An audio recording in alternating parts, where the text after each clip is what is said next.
뉴저지주에서 경찰이 이민 신분을 이유로 검문을 하거나 수사 또는 체포하지 못하며 영장 없이는 구금할 수도 없게 됐습니다. 퀸즈 라과디아 공항 터미널에 새로운 게이트 18개가 내일부터 오픈됩니다. 뉴욕시에서 인기를 끌고 있는 자전거 공유 시스템 시티바이크의 수가 3배로 늘어날 전망입니다. 마이크 폼페이오 미국 국무장관이 북미 고위급 회담이 연기되기 직전 협상 상대를 김영철 북한 노동당 부위원장에서 류용호 외무상으로 교체할 것을 요구했다고 전해졌습니다. 애틀랜타 국제공항에서 여권 대신 안면 인식 시스템을 채택하기 시작하면서 공항 대기 시간이 많이 줄어들 것으로 보입니다.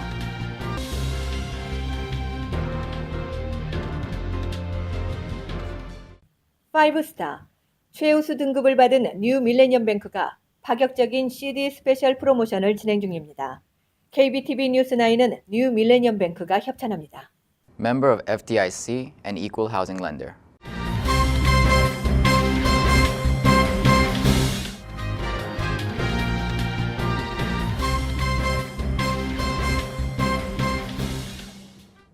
시청자 여러분 안녕하십니까? KBTV 9시 뉴스 시작하겠습니다.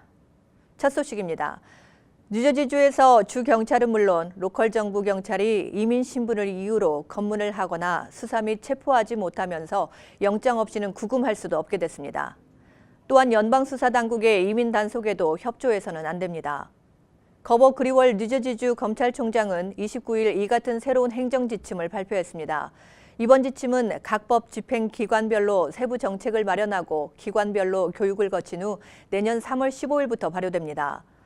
주 검찰의 이날 발표에 대해 일각에서는 뉴저지주가 사실상 불체자 피난처주의임을 선언한 것으로 풀이되고 있습니다. 특히 이번에 발표한 새 지침은 연방 이민 세관 단속국 수사나 작전에 대한 뉴저지 소속 경찰의 참여나 협조를 금지했다는 점에서 파격적으로 받아들여지고 있습니다. 하지만 그리월 검찰총장은 이번에 발표된 새 지침이 피난처 주 선언을 의미하는 것은 아니다고 선을 그었습니다. 연방법원이 발부한 영장 등에 대해서는 로컬 경찰이 준수해야 합니다. 또 비상 상황 시에는 로컬 경찰이 연방세관 단속국인 ICE와 협력해야 하며 경찰은 중범죄 수사 시 주민을 대상으로 이민 신분을 물을 수 있도록 예외 조항을 두고 있습니다. 퀸즈 라과디아 공항 터미널에 새로운 게이트 18개가 내일부터 오픈됩니다. 자세한 소식 김일강 기자가 취재했습니다. 내일부터 오픈되는 뉴욕 라과디아 공항 터미널 B의 새로운 탑승동 18개 게이트에는 캐나다 항공, 아메리카 항공, 사우스웨스트 항공, 유나이티드 항공이 자리 잡게 됩니다. 앤드류 쿠오모 뉴욕주 지사가 지난 2015년부터 진행한 라과디아 공항 개선 프로젝트는 승객들에게 21세기에 맞는 최상의 서비스, 현대적 시설, 미적 건물, 넓은 게이트 등을 목표로 시작됐습니다. 총 80억 달러 규모를 투자하는 이 프로젝트가 완공되면 라과디아 공항은 270만 스퀘어피트 규모의 6개 새로운 탑승동과 72개 게이트를 갖춘 최신식 공항으로 다시 태어나게 됩니다. The new LaGuardia Airport says, yes, we can.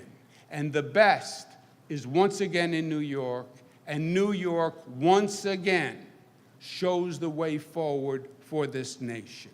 If we can do it here and set the example, you will see the nation follow. 한편 쿠오모 주지사는 28일 뉴욕과 뉴저지를 잇는 허드슨강 터널 건설 게이트웨이 프로젝트 예산을 유치하기 위해 도널드 트럼프 대통령과 워싱턴 DC에서 만났으나 빈손으로 돌아왔습니다. 쿠오모 주지사는 트럼프 대통령과의 만남은 긍정적이었고 그도 새로운 터미널을 만들고 해결책을 찾은 것의 중요성을 알고 있었지만 실질적인 성과를 거두지는 못했다고 전했습니다. KBTV 뉴스 김일강입니다. 뉴욕시에서 인기를 끌고 있는 자전거 공유 시스템 시티바이크의 수가 3배로 늘어날 전망입니다. 취재의 양준하 기자입니다. 테리 버넷이라는 한 시민이 시티바이크를 5년 반 전에 이용하기로 하고 사인한 후 벌써 5,000마일이 훌쩍 넘었습니다. 자전거 공유업체 리프트는 목요일 발표를 통해 약 1억 달러를 더 투자하며 이는 뉴욕시 35평방마일을 커버하게 되는데 공유 자전거가 4만 대로 늘어나는 것이라고 말했습니다. 자전거가 늘어나는 만큼 이를 관리할 인력도 늘어나 적어도 1,000명 이상의 고용 창출이 예상됩니다. 작년에 발표된 보고서에 의하면 공유 자전거 정류장이 2,330개였는데 이번에 확장되는 곳이 정확히 어느 곳인지는 아직 미정입니다.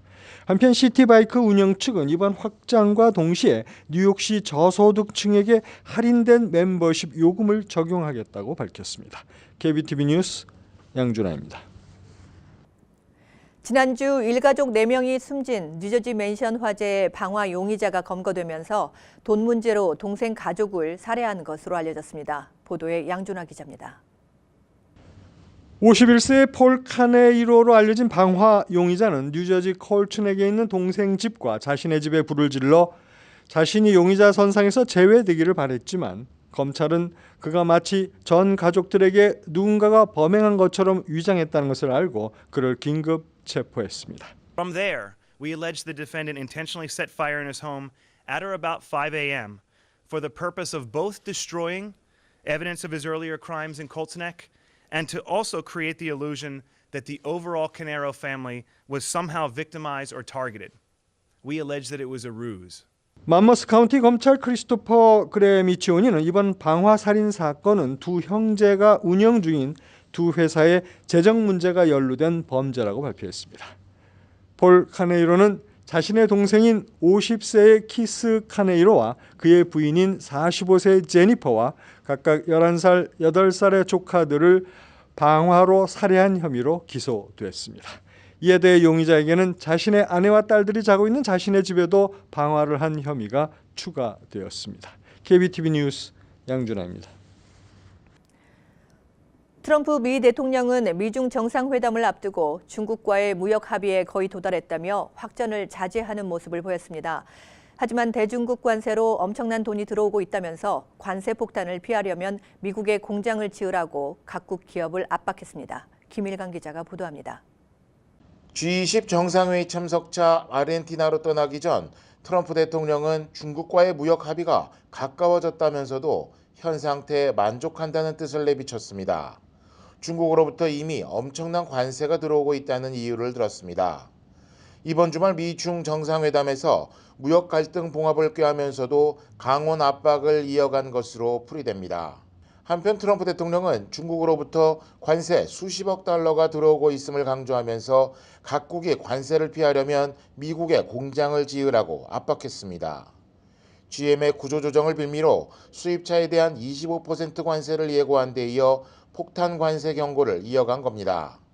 트럼프 대통령은 미중 정상회담에서 무역전쟁 휴전 방안을 찾을 것으로 보이지만 세계를 향한 통상무역 압박은 멈추지 않을 것으로 보입니다. KBTV 뉴스 김일강입니다.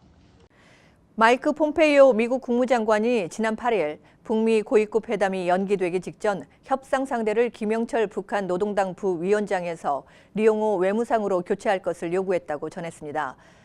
한미일 협의와 관련한 소식통에 따르면 북한이 이러한 요구에 반발했던 게 회담 연기의 한 원인이었다고 설명했습니다. 또 폼페이오 장관이 김 위원장과 회담했을 때 김 부위원장에게서 들었던 말과 어긋나는 점이 있어 김 위원장의 의향을 대변하지 않는 것이 아니냐는 의심이 강해졌다고 전했습니다. 세계에서 가장 바쁜 공항인 미 애틀랜타 국제공항에서 여권 대신 안면 인식 시스템을 채택하기 시작해 공항 대기 시간이 많이 줄어들 것으로 보입니다. 자세한 소식 양준하 기자입니다. 이번 주 토요일인 12월 1일부터 애틀랜타 국제공항 터미널에서는 처음으로 완벽한 안면 인식 시스템이 가동됩니다. 델타 항공은 승객 검색을 여권 대신 얼굴을 스캔 대조하는 방식을 채택했습니다. 이 기술은 그동안 시험적으로 운영되어 왔습니다. So this is facial biometrics. So the CBP has a database with passport pictures. So we go through and verify our manifest for every flight today with passport data. This is no different than what we do today, but it's a database that uses facial recognition to do that. 이번 신기술은 델타 항공과 세관 및 국경보호국에서 금년 초에 발표된 내용이며 10월 중순부터 일부 사용되어 왔습니다. 안면 인식 시스템을 거친 승객들은 이 방법이 보다 안전하고 확실한 방법으로 느끼고 있습니다.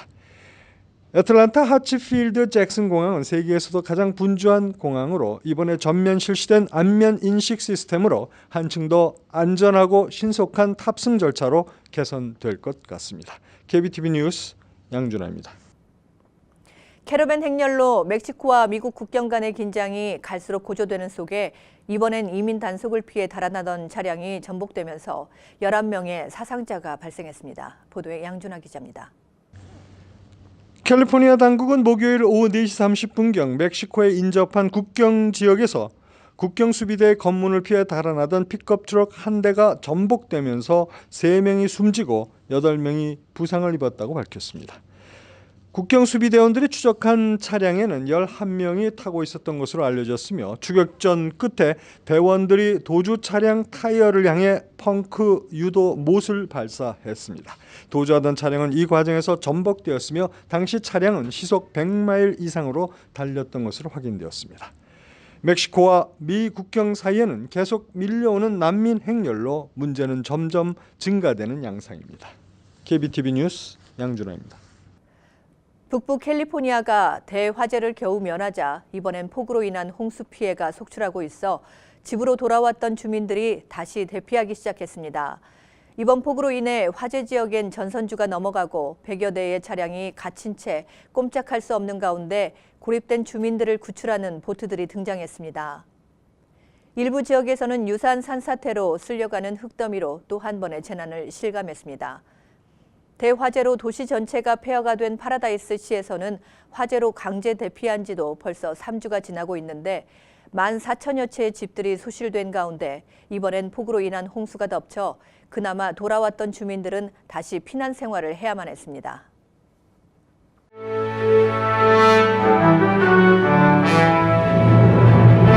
사건 사고입니다.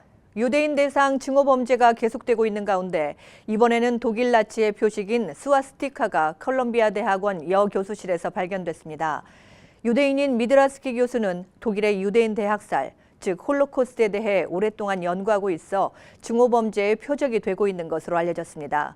지난 2007년도에도 그녀의 우편함에 유대인 혐오 전단지가 전달되기도 했는데 한편 같은 날 이 학교에서 또 다른 인종 혐오 범죄가 일어났는데요. 이 대학 흑인 교수의 방 앞에 올가미가 놓여져 있었습니다. 지난해 LA 한인타운 아파트에서 31살의 남편 성태경 씨를 흉기로 찔러 살해한 유미선 씨에게 종신형이 선고됐습니다. LA 카운티 형사지법 법정에서 열린 유 씨에 대한 선고 공판에서 로널드 코엔 판사는 16년이 지나야 가석방이 가능한 종신형을 선고했습니다. 유 씨는 지난 2017년 7월 30일 남편인 성 씨를 흉기로 가슴을 찔러 사망케 한 혐의로 기소됐습니다. 유 씨는 재판 과정에서 혐의를 부인하고 자살이라 주장했지만 배심원단은 결국 2급 살인 혐의에 대해 유죄 판결을 내린 바 있습니다. FBI는 라클랜드 카운티 살인사건 용의자 유진 팔머에 대한 정보 제공으로 $20,000의 현상금이 붙었습니다. 유진 팔머는 무장하고 있고 위험한 인물이기 때문인데요. 팔머는 2012년 9월 스토니 포인트에서 그의 며느리인 39살의 태미 파머에게 총격을 가해 살해한 혐의를 받고 있습니다. 그녀의 시체는 라클랜드 카운티의 헤이버스트로우에서 발견됐습니다. 같은 해 경찰은 해밀턴 주립공원에서 팔머를 찾았지만 체포에 실패했습니다. 현재 체포가 되지 않은 상황에서 이제 FBI의 가장 첫 번째 수배범 목록에 올랐습니다. 뉴욕 일원 청소년의 절반가량이 사이버 괴롭힘을 당한 걸로 나타났습니다. 외모부터 옷차림, 인종, 이민자 여부 등 다양한 이유로 온라인상에서 괴롭힘을 당했는데 피해를 당한 아이 10명 중 6명은 부모에게 피해 사실을 숨겼다고 응답했습니다. 오는 12월 6일 맨하튼 브릿지에 한인 대학생이 제작한 비디오 아트 작품이 전시됩니다. 컬럼비아 교대에 재학 중인 김다예 씨의 어드레싱 홈2는 이날 오후 6시부터 10시까지 맨하튼 브릿지에서 전시되며 작품이 가장 잘 보이는 곳은 브루클린 덤브의 워터 스트리트와 펄 스트리트 사이엔 펄 스트리트 트라이앵글입니다. 프라모델 건담과 피규어 등을 온라인 유통하는 건담 플래닛이 뉴저지 한인 기업 중 시사주간지 뉴스위크가 선정한 소비자 만족도 우수 기업에 포함됐습니다. 이 회사는 하비스토어 부문 1위에 선정됐습니다. 박효성 뉴욕 총영사는 필 머피 뉴저지 주지사와의 간담회를 갖고 뉴저지에서 진출한 한국 기업들의 활동에 관심을 갖고 적극적으로 지원해달라고 요청했습니다.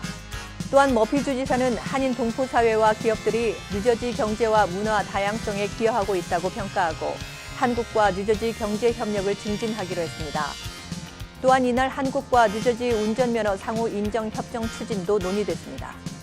이어서 포커스인과 커뮤니티 브리핑이 이어집니다.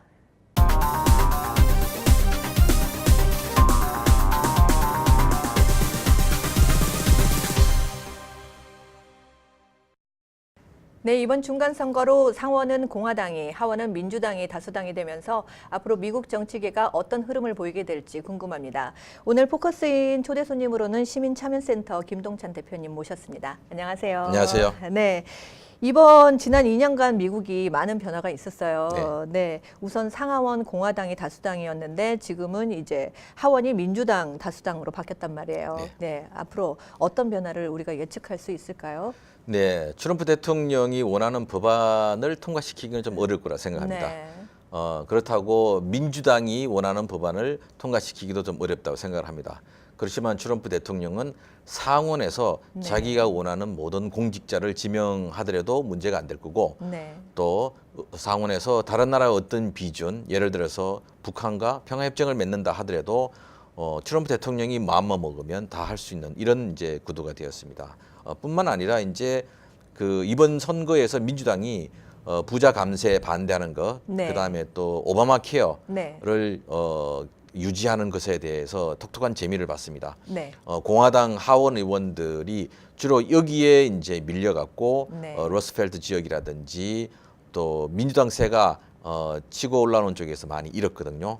그래서 아마도 민주당은 더욱더 강력하게 오바마 케어를 옛날처럼 네. 이 되돌리거나 아니면 더 확장시키는 것, 그다음에 이 트럼프 대통령의 추가 감세 네. 정책에 대해서 결사적으로 반대하고 아마 또한 트럼프 대통령에게 그런 걸 가지고 공격을 할 가능성이 많다고 봅니다. 네, 그러면 앞으로 2년 동안 공화당과 민주당이 서로 이렇게 많이 협력하지 않고 예. 다투게 되겠는데요. 네. 그럼 어떤 협력할 만한 어떤 내용이 있을까요? 협력할 내용도 있다고 봅니다. 네. 이제 특히 약값들, 네.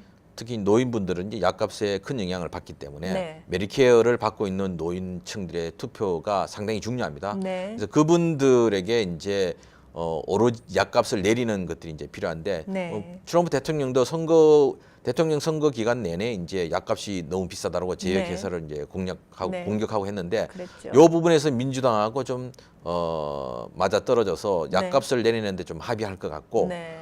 또 하나는 이제 지금 미국의 인프라에 여러 가지 문제가 많습니다.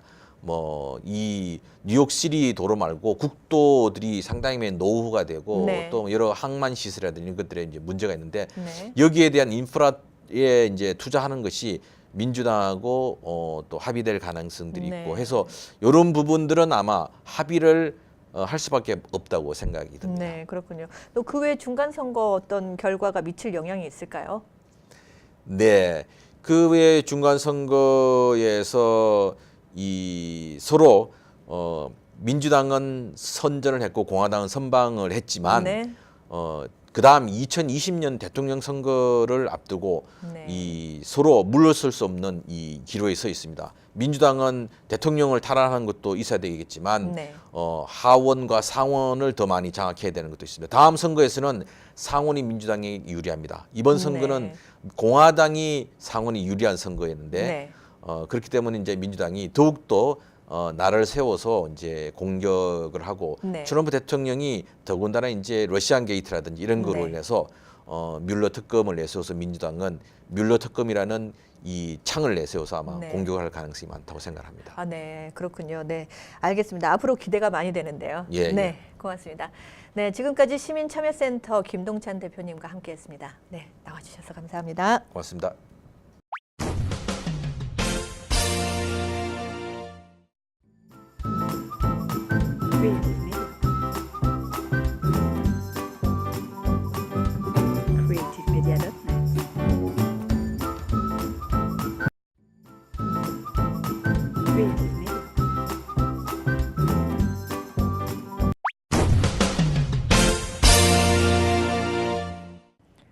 환율과 증시 전해드립니다.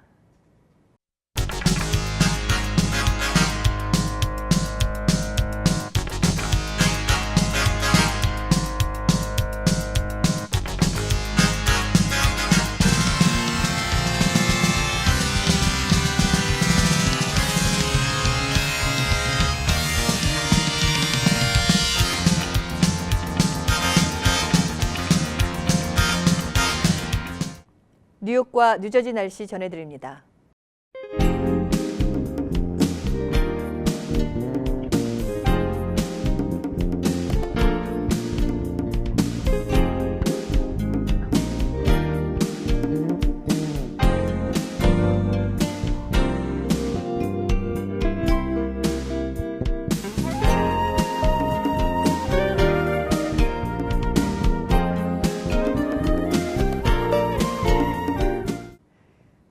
오늘도 KBTV 뉴스9을 시청해주신 여러분 고맙습니다. 편안한 저녁 보내시기 바랍니다.